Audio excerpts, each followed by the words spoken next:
Peu de cépages ont connu un parcours aussi improbable que le melon blanc.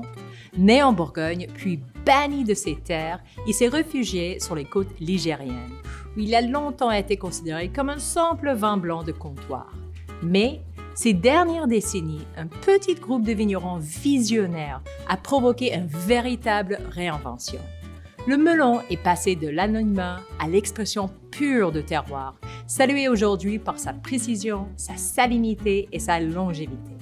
Dans cette formation, vous découvrirez pourquoi le melon blanc s'est imposé dans le vignoble de Nantes, comment il est passé d'un vin neutre à un grand blanc de gastronomie et quels styles et appellations communales en font une véritable pépite pour la restauration.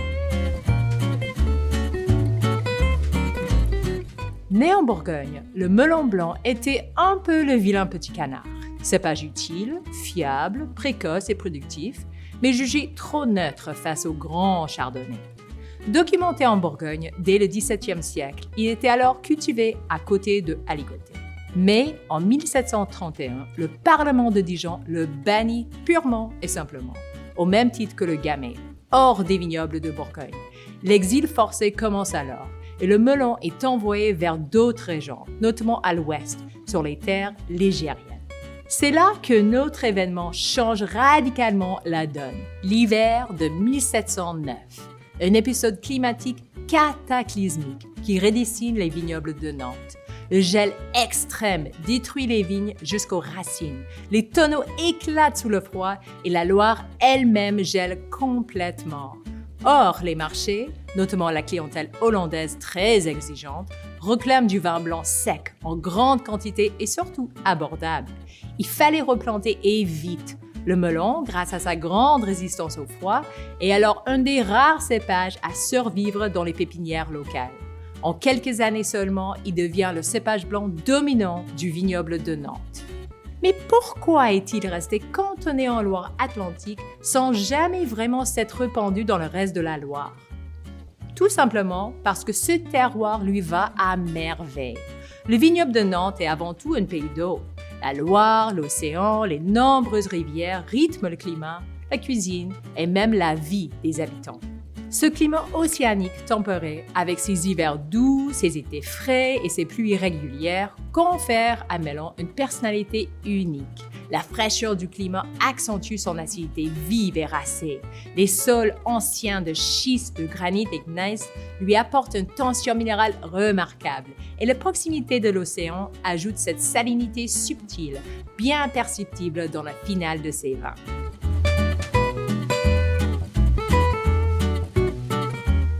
Peu à peu, le melon s'est tellement identifié au vignoble de Nantes qu'il a fini par se confondre avec le nom du vin lui-même.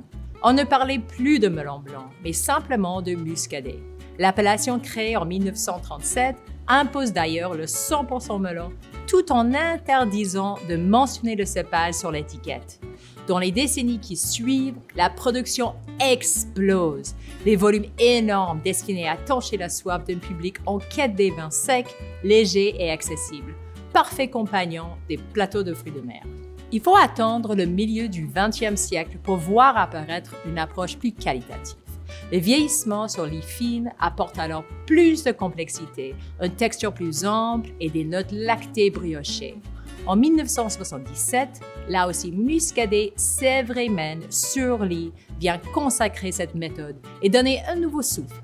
Progressivement, le Muscadet gagne en sérieux, en précision et même en potentiel de garde. Mais pour que ce renouveau s'impose vraiment, il fallait un électrochoc. Entre 2008 et 2010, une série de coups durs secoue la région. Un gel de printemps ravage les vignes, avec parfois jusqu'à 80% des pertes. Les prix du vrac s'effondrent. Les ventes en grande distribution deviennent intenables. Résultat, des dizaines de domaines font faillite, des milliers d'hectares sont arrachés. La voie du volume touche à sa fin. Produire moins, mais mieux devient une nécessité vitale. C'est à ce moment-là qu'une nouvelle génération de vignerons choisit de miser sur la qualité. Mise en bouteille au domaine plutôt que vente en vrac, travail parcellaire, élevage prolongé sur les vies fines et surtout une recherche approfondie de l'expression des terroirs. En 2011, cet effort est reconnu officiellement avec la naissance des premiers crus communaux, aujourd'hui appelés appellations communales du Muscadet, une consécration pour les meilleurs terroirs du Muscadet. Ces appellations communales relèvent l'énorme potentiel du melon. Tension, volume, salinité, longévité. Et aujourd'hui, les vignerons repoussent encore les limites. Certains expérimentent avec des élevages oxydatifs, d'autres travaillent en amphore, en vieux fûts ou en jarres. On voit apparaître des cuvées parcellaires, des vins nature, preuve que le Muscadet, longtemps perçu comme une simple toile blanche, offre en réalité un champ d'expression immense.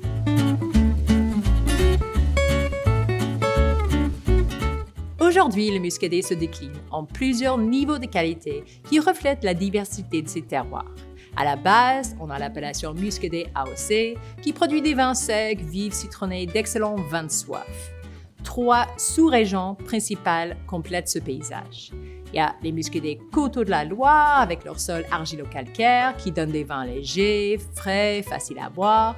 Autour du lac de Grandlieu, les sols sableux et limoneux apportent plus de finesse et d'élégance aux Muscadets Côte de Grandlieu.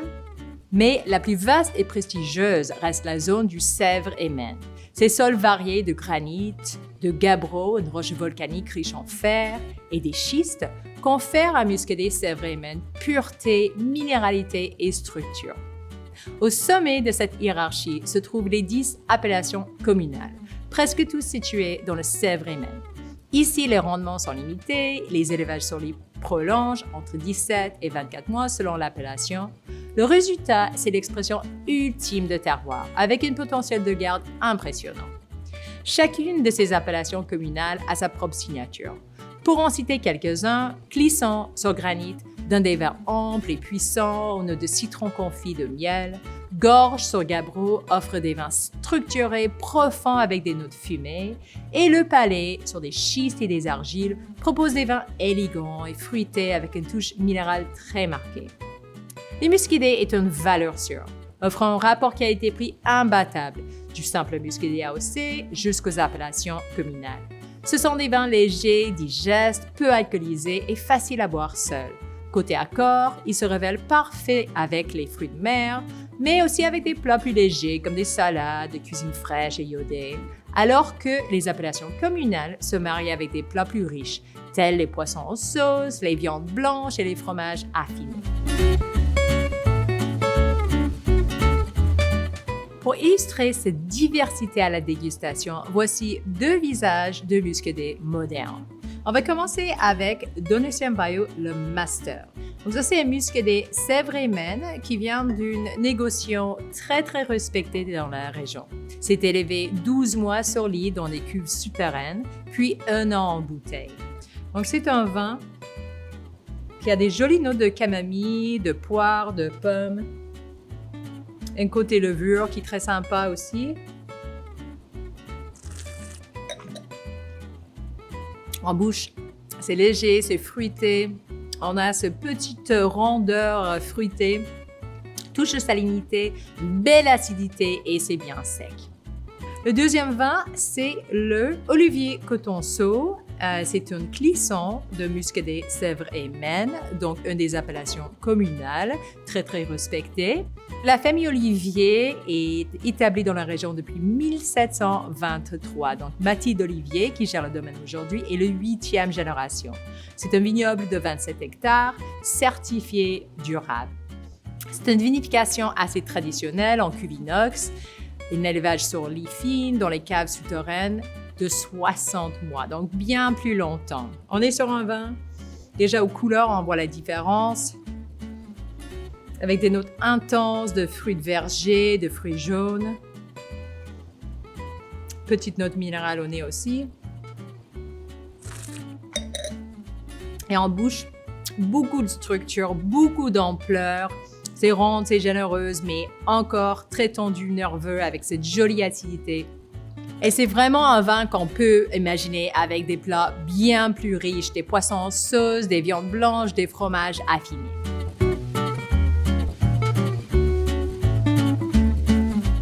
Le melon blanc ne cherche pas la lumière, mais il le reflète avec une clarté saisissante. Son histoire est celle de sa région d'adoption.